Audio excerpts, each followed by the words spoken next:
She finally snapped.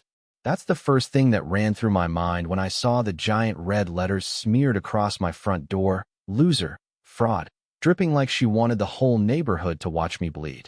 I didn't need to guess who did it. I'd seen that exact messy handwriting on every petty note my sister ever shoved under my bedroom door when we were kids. Same anger, same jealousy, same need to ruin anything that wasn't about her. But this time, she didn't just ruin a birthday or hijack a family moment. She came after the life I built far away from her. And when I checked my security footage and saw Jenna, hood slipping off, paint can shaking in her hand, something in me clicked. I didn't call my parents. I didn't clean it up quietly. I uploaded everything online. And that's when the real chaos started. I cut my family out of my life 9 years ago. And the night my sister spray painted my house, I finally realized just how right that decision had been. People think going no contact is dramatic or petty or cruel. But when you grow up as someone else's shadow in your own home, you eventually learn the cost of staying. I wasn't born into chaos. Honestly, my early childhood was fine, good, even. My parents were supportive, present, loud in that warm suburban family way. Back then, when they cheered for me, it felt real. It felt like I belonged. And then Jenna was born. Something shifted the moment she arrived. It was subtle at first, little things. My mom spending more time with her, my dad joking that the real superstar had finally joined the family. I thought it was normal. New baby, new attention. But the shift never went away. It grew. And so did Jenna's ability to soak up every bit of space in the room. My parents didn't just love her. They revolved around her. Everything she wanted became a priority. Everything she messed up became an excuse. And everything I achieved somehow became smaller the second she walked in. If you've never been the forgotten child, let me explain what it feels like. It's not dramatic. It's not a single event. It's a slow drip, a pattern, a million little moments that chip away at you until you finally realize, one day, that you're optional. My 18th birthday was the moment it truly sank in. My parents threw me a small party.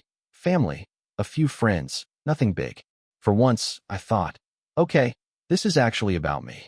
But halfway through the celebration, they got a call. Jenna, 14 at the time, had been caught vandalizing private property with her friends. Her friends ran. She didn't. My dad, a police officer, drove over to get her out of trouble. He did. Of course he did. Meanwhile, everyone left. The party died instantly. I sat alone at the dining table, cutting a cake no one cared about anymore, listening to my parents lecture Jenna in the kitchen like she'd just forgotten to do her homework. It wasn't disappointment I felt. It was recognition. I understood, in that moment, exactly where I stood in that family. Then came the next blow a few years later. I was 21, had just landed my first real job, and came home excited to celebrate with my parents. Before I could even finish telling them the news, Jenna walked in with her high school boyfriend, held up her hand, and announced she was engaged. 17 years old. No plan. No logic. Just another dramatic stunt to yank the spotlight back her way. My parents didn't even look at me. They immediately started fussing over her, calling relatives, planning a celebration. My moment evaporated. Again, when I tried to talk to them later. Calmly, they brushed me off and said I was overreacting, and that I should be happy for Jenna. That was the day something inside me snapped quietly, the way a small branch snaps in your hand. No shouting, no breakdown, just a clear, cold realization: staying would destroy me. So I packed my things, moved out, blocked their numbers, and built a life on my own terms. And I did build it. I worked hard, saved every dollar, moved up in my field, and eventually bought a home I was proud of. Meanwhile, I heard bits and pieces about Jenna through relatives. Her engagement ended 2 weeks after she announced it. Her business failed. She racked up debt, burned bridges, borrowed money she never repaid. And my parents, predictably, cleaned up every disaster like she was still a child. I tried not to care. I tried to believe distance was enough. That if I stayed away, their chaos couldn't touch me anymore. I was wrong. Because distance doesn't matter when someone is determined to destroy anything you build. I realized that the morning I walked outside and saw my house, my hard-earned, carefully rebuilt life, covered in screaming red paint from the windows to the door. I had spent years believing I'd escaped them. But standing there, staring at those hateful words, I knew the truth. The chaos had finally come knocking again. I didn't panic when I saw the graffiti. I didn't even feel angry. It was more like a familiar heaviness settling over me, the kind you get when something confirms a truth you've spent years trying not to think about. The words were loud, but my reaction was quiet, cold, controlled. I stood there, looking at the dripping red paint, and all I felt was a tired certainty. This wasn't random. This wasn't accidental. This was personal, and I already knew who it had to be. Still, I walked inside, unlocked my phone, and opened my security camera app. I didn't fast forward. I didn't brace myself. I just watched. And within seconds, there she was, Jenna, hood half fallen, face clearly visible as she shook a can of spray paint like she was warming up for a performance. She kept checking over her shoulder, making sure no neighbors were outside. Not once did she hesitate. Not once did she second-guess what she was doing. It wasn't impulse. It wasn't stress. It was intention. A deliberate hit, aimed squarely at me. Most people expect a meltdown in a moment like that. Yelling, crying, calling the police immediately. But I didn't give Jenna that satisfaction. Instead, I watched the footage twice, not because I needed confirmation, but because I wanted to feel the full weight of what she'd done. She hadn't just vandalized a wall. She'd attacked the life I built without her. She wanted to pull me back into the orbit I fought so hard to escape. And that was exactly why I wasn't going to react the way she expected. I moved with a kind of calm efficiency, almost mechanical. I stepped outside and took photos, wide shots, close shots, angles showing the paint dripping down my door like she wanted the whole street to read her message. I recorded a short video, narrating in a steady voice what had happened. No theatrics, no shaking hands, just facts. Then I went back inside and took screenshots of the security footage, one frame of her face turned toward the camera, another of her crouched down spraying across my garage. Every piece of evidence, organized, clear, undeniable. And then I opened my social media. I didn't tag her. I didn't mention her name. I didn't need to. Anyone who'd known our family for more than 5 minutes could connect the dots. I uploaded the pictures, the video, and the screenshots. Then I typed a caption straight from the center of my chest. This is what happens when someone can't handle your success. I hit post. The reaction was instant. My phone lit up like a Christmas tree, notifications flooding in so fast I couldn't even read them one by one. People were shocked, angry, curious, and more than a few weren't surprised at all. Old friends messaged me privately saying they always knew something was off with Jenna. Cousins I hadn't spoken to in years commented things like, "Finally someone said it." Even people I barely remembered from high school shared the post, adding their own stories about her attitude, her entitlement, her drama. The story spread faster than I expected, faster than Jenna could control. And apparently she realized that, because she texted me a few hours later. First it was a wall of messages, apologies, excuses, explanations about having a bad week and not thinking straight. Then she shifted to guilt, then anger, then more guilt. The usual cycle. I didn't reply. When she called, I let it ring. When she texted again, I finally responded with one sentence. "I'll consider taking the post down when you apologize publicly." That was the line she couldn't cross. Jenna had no problem apologizing privately in a way that protected her image. But the idea of owning her actions in front of others? Unthinkable. She went silent for a bit, then sent a final message. "You're making this worse." "No, Jenna. You made this." A few hours later, my parents called. Not to ask how I was. Not to ask if I was okay. Not even to ask why Jenna had been at my house. Their first sentence was, "Take that post down." Immediately, they sounded panicked, more concerned about Jenna's reputation than the fact she'd committed a literal crime.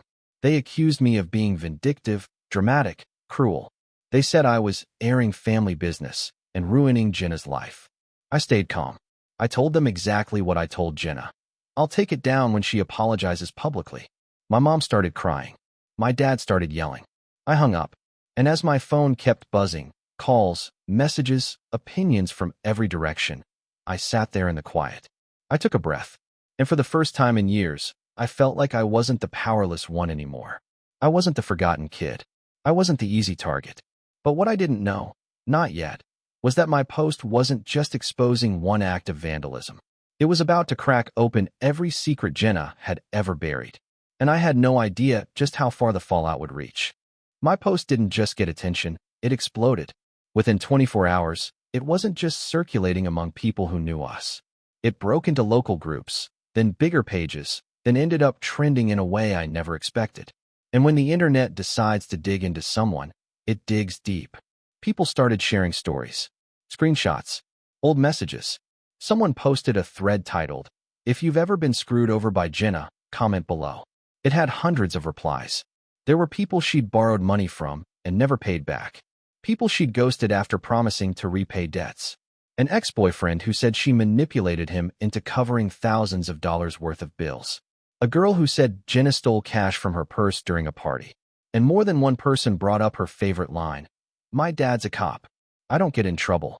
It was like a dam broke. Everything she'd kept buried for years came spilling out all at once. And for the first time, my parents couldn't contain it. They called again. This time, they weren't crying or pleading. They were screaming. My dad's voice was shaking, angrier than I'd ever heard him. "Do you realize what you've done? You're destroying your sister. You're destroying this family." I didn't respond immediately. I just held the phone to my ear, letting him shout, letting the noise pass through me like wind. When he finally paused, waiting for my apology, all I said was, "I told her what it would take." She refused. Silence on his end, the stunned kind, the offended kind, and then he hung up. I thought that might be the peak of it. I was wrong. Jenna wasn't done. 2 days later, she showed up at my door. Not with tears, not with remorse, but with rage.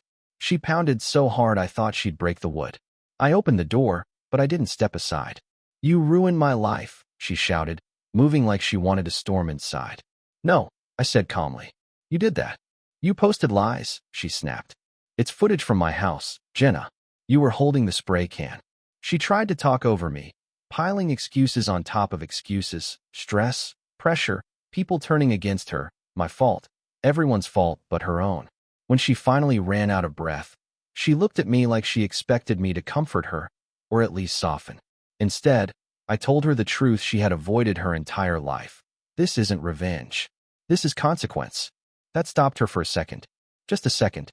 Then she started yelling again, saying I always wanted to hurt her, that I was jealous, that I was bitter. The same script she'd used since we were kids. I didn't raise my voice. I didn't move. I just repeated, "This is consequence," until she ran out of steam. Eventually, she stormed off my porch, furious that I hadn't given her the dramatic fight she came for. But the real chaos came the next day. My parents showed up, and they brought a lawyer. They didn't call beforehand. They didn't ask if I was home. They just walked in behind Jenna like they were staging an intervention. My dad slammed his hand onto my coffee table so hard the wood cracked down the center. My mom was crying and begging. Jenna was pacing like a caged animal. The lawyer tried to hand me papers saying the post was defamatory, even though the evidence was literally video of her committing a crime. I didn't yell. I didn't argue. I didn't even pick up the papers. I just said, "If you want to sue me, go ahead. Everything goes public in court." My dad's face went red, the kind of red I'd seen when I was a kid and did something wrong. Back then, I'd shrink. This time, I didn't flinch. And that, more than my words, made him snap.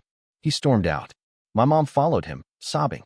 Jenna hesitated for a moment, glaring at me like she couldn't understand why I wasn't breaking. But I'd already broken, years ago. This wasn't breaking. This was acceptance. When they walked out, something in our family structure finally collapsed. Not quietly, not gently. It fell apart the way a rotten beam snaps under its own weight. And then the fallout got real. A few days later, I got a text from my uncle. "Your dad lost his job." The department had started investigating years of complaints and rumors about him covering for Jenna. And without the shield of silence, everything caught up to him fast. Jenna, without her father's protection, spiraled even harder. Friends dropped her. People demanded money back. She had debts she couldn't explain and bills she couldn't pay. And my mother, the one who defended her the fiercest, was suddenly overwhelmed. Relatives told me she cried for days straight. But none of that was the end. Because once the dust settled, the police finally took interest, not in my post, but in Jenna's long list of past behavior. And for the first time in her life, she couldn't run from it. This time, Jenna wasn't just facing embarrassment. She was facing real consequences, the kind you can't scream your way out of. And the story wasn't even close to finished. The first sign that things were shifting came from a stranger. Someone I didn't know messaged me privately, saying they had filed an anonymous report with the police after seeing my post. They included screenshots, dates, and details I had never heard before, things Jenna had done to them, to friends, to coworkers. It wasn't just vandalism anymore. It was a pattern, long and ugly, finally catching up. A week later, the police opened a formal investigation. Another week after that, they showed up at Jenna's apartment. She was arrested for vandalizing my home. That alone would have been enough to shake her world. But the investigation didn't stop there. As people kept submitting statements, more came to light: fraud, petty theft, unpaid debts, and even allegations of drug involvement tied to some of the people she'd been surrounding herself with. Suddenly, Jenna wasn't just the family problem anymore. She was a legal problem. I didn't celebrate. I didn't mourn. I didn't interfere. I just watched the storm unfold from the outside, the way someone watches a house they once lived in burn down, sad in theory, but far enough away that it doesn't hurt anymore. When the trial finally came, she entered the courtroom with swollen eyes and shaking hands. She looked smaller, fragile in a way I had never seen. But when she saw me sitting in the back row, she instantly snapped back into her usual narrative, whispering to her lawyer, pointing at me, acting like I was the one who'd orchestrated her downfall. She still didn't understand. I didn't create her consequences. I only stopped hiding them. During the hearing, her defense team tried everything: stress, mental health, misunderstanding, family conflict. But every time they spoke, the prosecution pulled up another screenshot, another testimony, another piece of footage. The evidence stacked like bricks around her. Watching it happen didn't feel triumphant. It felt inevitable. She cried. She pleaded. She blamed everyone but herself. At one point, she looked straight at me and mouthed, "Please." Not an apology. Not ownership. Just desperation. A plea to save her from a fire she lit herself. I didn't respond. I didn't look away either. I simply sat there, calm, steady, the way I had been through everything. And maybe that quietness, that refusal to play my old role, was what finally broke her.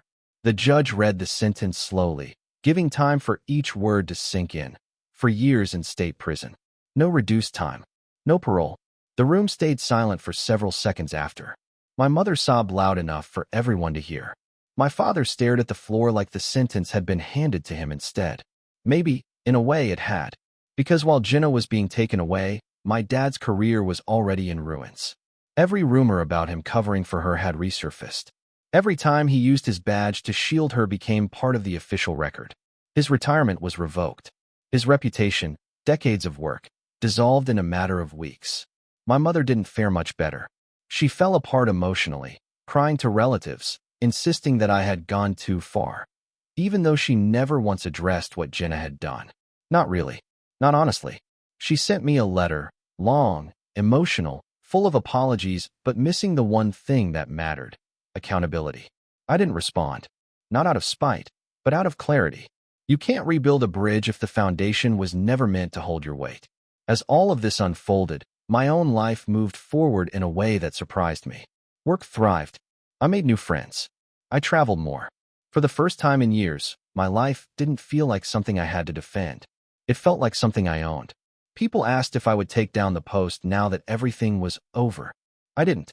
Not because I needed validation, or revenge, or attention, but because that post marked the moment I finally stopped letting someone else rewrite my story. It was a line in the sand, one I never planned to erase. Healing wasn't some dramatic transformation. It was small things: sleeping better, laughing more, realizing I didn't tense up when my phone buzzed, feeling the weight of my past get lighter, not because it vanished, but because it no longer controlled me. Jenna still writes to me from prison sometimes. Mostly blame, disguised as reflection. I don't open the letters anymore. My parents don't call. I don't call them either. Maybe someday a real conversation will happen. Maybe not. But for the first time, I'm okay with both possibilities. Because I chose peace. I chose distance. I chose myself. So here's my question to you, and I mean it honestly. Was I wrong to let Jenna face the consequences of her own actions, or was this the first time in my life I finally did the right thing?